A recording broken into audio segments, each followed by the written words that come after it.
My name is James LaJaunie. I am a parishioner of St. Joseph Co-Cathedral, newly ordained to the permanent diaconate, and assigned here to my home parish of St. Joseph Co-Cathedral. Been a parishioner here right at about 10 years. Married to my wonderful wife, Sherry. We'll be married for 24 years. We have 3 kids, all of them grown. The youngest is 21. I didn't really even know about deacons growing up, even as a young adult. It wasn't until my wife and I were dating and I went to Mass with her. There was someone on the altar with the priest, but that I knew wasn't a priest. I could tell he was different, but I didn't really know who he was or what his role was. So after Mass, I asked my wife, and she said, "Oh, that was the deacon." And I said, "Deacon? I didn't know Catholics had deacons." And something just stuck in my mind about that, but I never pursued it, never did anything with it. Looking back, I understand why. I just personally, spiritually, wasn't ready at that point. Christ still had a lot of work to do with me before I was ready. We were here at a Saturday Vigil Mass. I'll never forget it. And it was during the prayers of the faithful. And just as clearly as you and I are speaking here, I heard a voice tell me, "Remember the diaconate, and this is the time." I went home, started sending out some emails, met with Father Vic, and the rest, as they say, is history.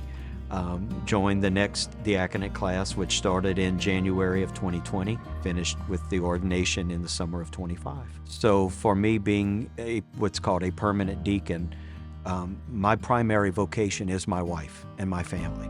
So that's as far as I go. With a transitional deacon, he is ordained to the diaconate with the understanding that he is going to continue further and eventually be ordained to the priesthood. So we can do baptisms, which is probably my favorite so far. We can baptize anybody under the age of 7. We can witness marriages. We are the official proclaimers of the gospel. So if there's a deacon that is assisting at Mass, a deacon will proclaim the gospel. We can deliver the homily from time to time, as requested by the pastor. Those are the primary functions that everybody sees. Then there's this whole other part of the diaconate that people don't see, where we become Christ the servant, and we serve those who are marginalized, less fortunate, maybe forgotten. It's nothing sacramental, it's not part of the Mass, but that's the primary function of a deacon. We do our formation with the Archdiocese of New Orleans. The classes that we had at Notre Dame Seminary were absolutely wonderful, probably one of my favorite parts. There was also what we called a clinical praxis. We would go into prisons, hospitals, assisted living homes, places like that, the places where we would be ministering after ordination, and meet with the people there to sort of gain that experience. So that was something that wasn't academic, because there are these different aspects of formation, and not all of it is intellectual. A lot of it is pastoral and the human component of things. So for those few months, I was over at St. Joseph Manor getting to know the residents, meeting with them, talking to them about just different things in their lives. It was really an amazing experience. Sherry was very supportive. When a man goes through the formation process to be a deacon, the wife has to be right there at his side. The wife has to attend the formation session. She has to sign off her approval for the man to enter the ministry and be ordained. And it was never a question for her. She was always right there with it. I don't want to say she expected it at some point, but it was always like, okay, let's do this. And she had to be very involved with it. A lot of times we weren't getting back home till 10:30, 11 o'clock at night. During those years, she got 4, maybe 5 hours of sleep, and then got up and went to work the next day. I can't ever remember her complaining.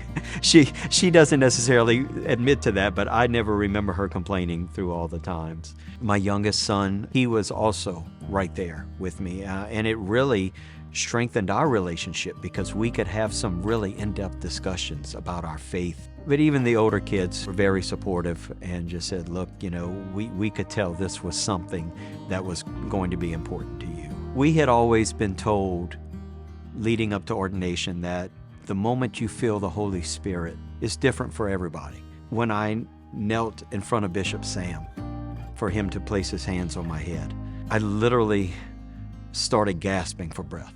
I couldn't catch my breath. And then all of a sudden it just stopped. And there was a peace that came over me. I was breathing just fine, and everything was normal. And it was such an incredible experience. And it took a while for me to share this with people. I didn't even tell my wife at first, but at that moment, it was me and God.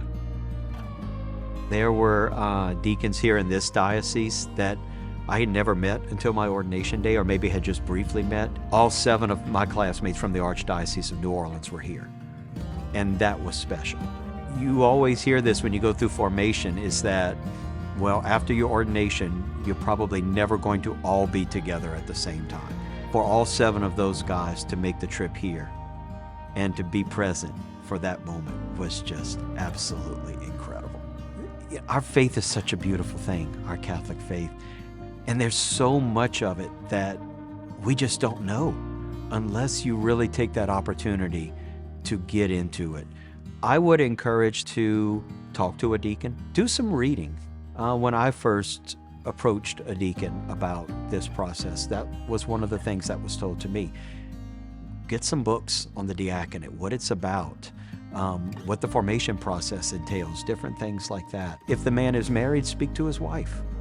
Talk to his wife about it. Say, hey, this is something maybe I'm thinking of. What are your thoughts on it? And the same to wives. If you see something in your husband that maybe stands out to you, don't be afraid to bring that to his attention. It's what we call the power of the ask. You never know unless maybe somebody asks you about it. I've told a number of people already, just because I'm ordained doesn't mean the prayers need to stop. I probably need the prayers more now than I did before. That's the big thing. But also, come to me with their needs, their questions. That's what I'm here for, and I want to be here for them. So please, come to me with their prayer requests so I can pray for them. If they know someone who's in the hospital or anything like that needs help. I'm not saying I can do everything, but I'll certainly do as much as I can. But this is just something that's, just such an amazing process to have been through and an amazing thing to have happen. It's so cool.